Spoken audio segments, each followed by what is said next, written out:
सरकारचं करायचं काय? सरकारचं करायचं काय?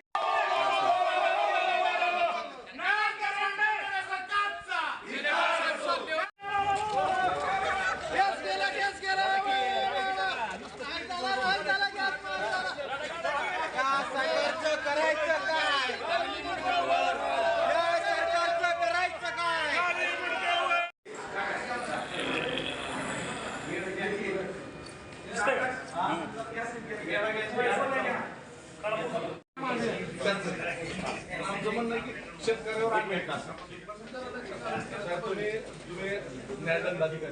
तुम्हाला अधिकार आहे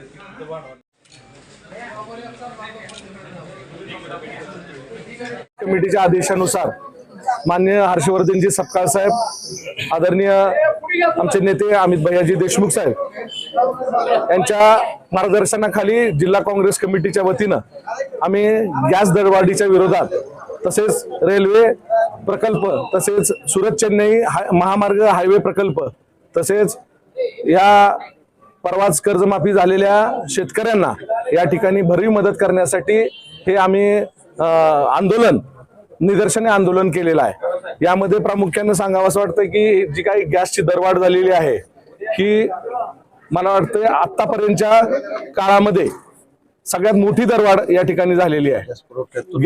गॅस पुरवठ्याचा तुटवडा आहे आणि त्याचा जी काही कालावधी सुद्धा जो काही 15 दिवसापासून म्हणजे दिवस होता तो 30 दिवसापर्यंत केलेला आहे, जी काही मागणी कालावधी आहे तो, आणि डबल पैसे आकारून या ठिकाणी घरगुती गॅस तसेच व्यावसायिक गॅस या ठिकाणी ही पुरवठा करत आहेत। मला वाटतं याच्यामध्ये फार मोठा भ्रष्टाचार होण्याची चिन्ह आहेत। त्यामुळे आम्ही निवेदन देताना कलेक्टरांना या ठिकाणी सांगितलेलं आहे की तसेच सुरत चेन्नईच्या महामार्गाच्या बाबतीत सर्व शेतकरी या ठिकाणी आलेले आहेत।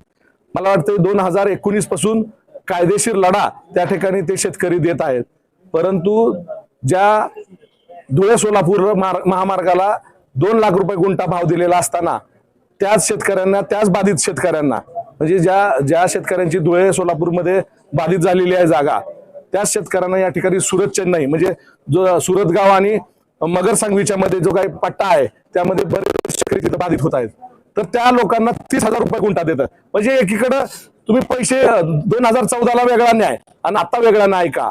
मला वाटतं तेच लोकशाहीचं म्हणताना तुम्ही लोकशाही जिवंत ठेवली तर मला वाटतं या ठिकाणी हुकुमशाही आलेली आहे। तसेच रेल्वेतल्या जे काही बाधित शेतकरी आहेत त्यांना सुद्धा 30,000 रुपये गुंठा भाव दिलेला आहे। मला वाटतं 2013चा जो काही भूसंपादन कायदा होता तो मोडीत काढून यांनी बाजार भाव आणि जो काही रेडी रेकनर आहे तो कमी केल्यामुळं या ठिकाणी लोकांना भाव मिळत नाही। त्यामुळे आणि तिसरा मुद्दा म्हणजे या ठिकाणी जे काही 2 लाखाची कर्जमाफी केलेली आहे त्यामध्ये जे रेग्युलर जे शेतकरी आहेत ज्यांनी कर्ज वेळेवर भरतात त्यांना 50,000 प्रोत्साहन अनुदान दिलेलं। तर आमची जिल्हा काँग्रेस कमिटीच्या माध्यमातून मागणी आहे की त्यांना सरसकट अनुदान द्यावं। जर या ठिकाणी आमच्या ह्या तिन्ही मागण्या पूर्ण केल्या नाहीत येणाऱ्या काळामध्ये काँग्रेस पक्ष रस्त्यावर उतरून अजून आंदोलन करेल।